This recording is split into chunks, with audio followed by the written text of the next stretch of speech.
మీ business ఏదైనా మీ ఊర్లో promotion చేయాలంటే అది సుమన్ టీవీతోనే సాధ్యం. ఇప్పుడే సంప్రదించండి.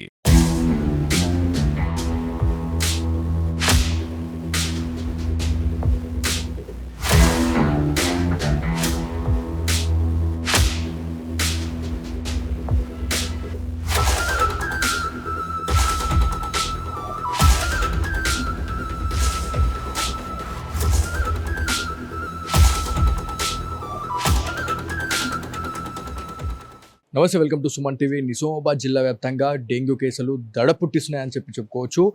గత 7 నెలల నుంచి 206 కేసులు నమోదవుతే ఈ నెల మాత్రం 205 కేసులు అనేటివి నమోదైనాయి అని చెప్పేసి మనకి ప్రాథమికంగా తెలుస్తూ ఉంది. సో రానున్న ఇంకా 2 నెలల్లో కూడా ఇదే యావరేజ్ అనేది కంటిన్యూ అవుతే మాత్రం 1000 కేసులు కూడా నమోదయ్యే అవకాశం ఉంటుంది.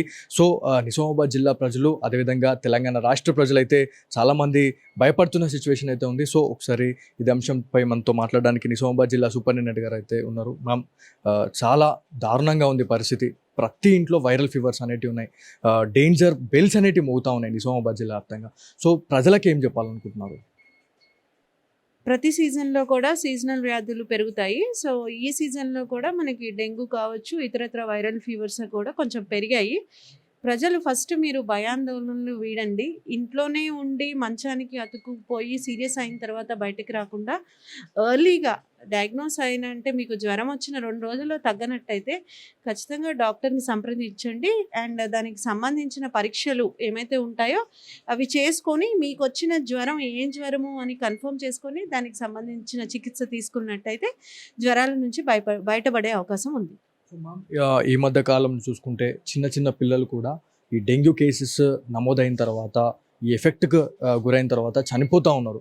సో ఇంత సివియర్గా ఉంటుందా అని చెప్పేసి చాలామంది అనుకుంటా ఉన్నారు. సో దీని గురించి డెంగ్యూ అనేది ఒక సివియర్ డిసీజ్ అని డెంగ్యూ వచ్చిన ప్రతి ఒక్కళ్ళు కూడా భావించాల్సిన అవసరం లేదు.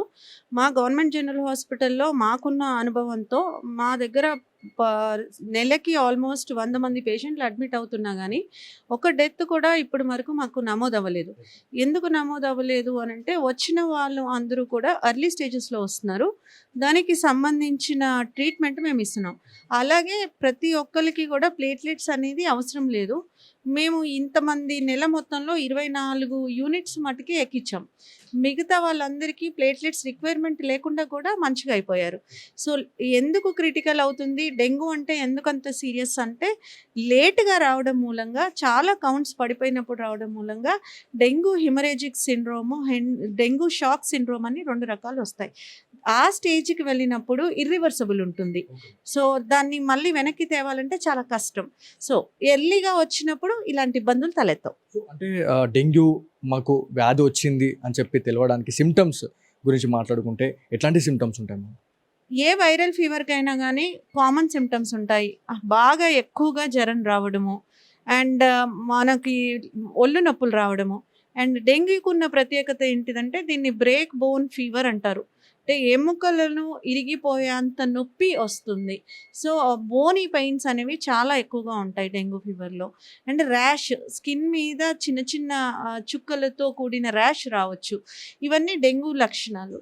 సో డెంగ్యూ నెక్స్ట్ స్టేజ్కి వెళ్ళినప్పుడు ముక్కులోంచి కానీ నోట్లోంచి కానీ రక్తస్రావం అవ్వడము, లేదా మోషన్స్లో బ్లడ్ పడడము, యూరిన్లో బ్లడ్ పడడము, ఇవన్నీ కూడా జరుగుతాయి. ఇవన్నీ డెంగ్యూ హిమరేజిక్ ఫీవర్ లక్షణాలు. ఈ మధ్య కాలంలో చూసుకుంటే చాలామంది డెంగ్యూ వచ్చిందేమో అని చెప్పేసి భయపడతా ఉన్నారు. నార్మల్గా బ్రీతింగ్ తీసుకునేటప్పుడు ఇబ్బంది కలగడము, అదేవిధంగా మాట్లాడే టైంలో దగ్గు రావడము. సో ఇట్లాంటి కఫ్ కావచ్చు, లేకపోతే కోల్డ్కి సంబంధించిన రిలేటెడ్ ఎక్కువ కనిపిస్తున్నాయి అని చెప్పేసి చెప్తా ఉన్నారు. వాళ్ళకి ఏం చెప్తారు? మోస్ట్లీ డెంగ్యూలో అయితే దగ్గు అలాంటివి కనిపించవు. Upper respiratory tract infections, respiratory వైరస్లు ఉన్నప్పుడు వస్తాయి. దాంట్లో దగ్గు, జలుబు, నోస్ బ్లాక్ అయిపోవడం, గాలి ఆడకపోవడం, అండ్ సివియర్గా అయినప్పుడు నిమోనియా రావడం, నిమోనియా వచ్చినప్పుడు బ్రెత్లెస్నెస్ అవ్వడం, ఆక్సిజన్ సాచురేషన్ పడిపోవడం. సో ఇవి జరుగుతుంటాయి. కానీ ఎర్లీగా వచ్చినప్పుడు, ఎర్లీగా ట్రీట్మెంట్ తీసుకున్నప్పుడు యాంటీబయాటిక్స్ కానీ, లేకపోతే వైరస్కి సపోర్టివ్ మెడికేషన్ కానీ కానీ అలాంటివి తీసుకున్నప్పుడు నిమోనియాని కట్టడి చేయగలుగుతాం. నిమోనియా ఎక్కువ ట్రీట్మెంట్ తీసుకోనప్పుడు మటుకే లంగ్లో వేరియస్ లోబ్స్కి స్ప్రెడ్ అయ్యి సివియర్గా అయ్యి అది అక్యూట్ రెస్పిరేటరీ డిస్ట్రెస్ సిండ్రోమ్లోకి వెళ్ళి ప్రాణాలు కోల్పోవడం జరుగుతుంది. సో గతంలో చూసుకుంటే ఓపీ సేవలు అనేటి కామన్గానే 1000 నుంచి 1500 ఉంటా ఉంటాయి. కాకపోతే ఈ సీజనల్ వ్యాధుల ప్రభావంతో చాలామంది కూడా క్యూలలో నిలబడతా ఉన్నారు. సో ఓపీ సేవలు అనేటి ఎంత పెరిగింది మ్యామ్? ఒక దగ్గర ఒక 300 to 500 వరకు ఓపీ పెరిగింది. మిగతావి కామన్గానే ఉన్నాయి. అందులో జ్వరం కేసులు చూసుకున్నట్టయితే డైలీ మాకు 300 ఫీవర్ కేసెస్ వస్తున్నాయి. ఓపీ 2500లో 300 ఓపీ ఫీవర్ కేసులు అంటే అంత ఎక్కువేం కాదు, కానీ పెరుగుతున్న మాట అయితే వాస్తవం. సో త్వరగా వచ్చి టెస్టులు చేయించుకుంటే better. Thank you ma'am. So చూడొచ్చు, నిజామాబాద్ జిల్లా వ్యాప్తంగానే కాకుండా యావత్ తెలంగాణ రాష్ట్ర వ్యాప్తంగా డెంగ్యూ డేంజర్ బెల్స్ అయితే మోగిస్తున్నాయని చెప్పేసి చెప్పుకోవచ్చు.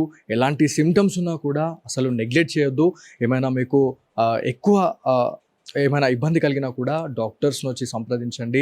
ఏదైతే బ్లడ్ టెస్ట్లు ఏమైనా చేయించుకున్నట్లయితే డెఫినెట్లీ ఎలాంటి డిసీజ్ వచ్చిందంటే డెంగ్యూ కావచ్చు, మలేరియా కావచ్చు, ఇలాంటి రిలేటెడ్ సీజనల్ వ్యాధులు ఉన్నాయి కాబట్టి ఏదొచ్చింది అనేది సులభంగా తెలుస్తుంది. సో ఎలాంటి దాన్ని కూడా నెగ్లెక్ట్ చేయొద్దు అని చెప్పేసి సో నిజామాబాద్ జిల్లా సూపరింటెండెంట్ అధికారి అయినటువంటి ప్రతిమరాజ్ గారు అయితే చెప్పడం జరుగుతూ ఉంది. సో ప్రజలందరూ ఖచ్చితంగా కేర్ఫుల్గా ఉండాల్సిన అవసరం ఎంతైనా ఉంది. సో ఇది వాళ్ళటి Suman TV special story. Camera person కార్తిక్తో బాలు, సుమన్ టీవీ నిజామాబాద్ నుంచి.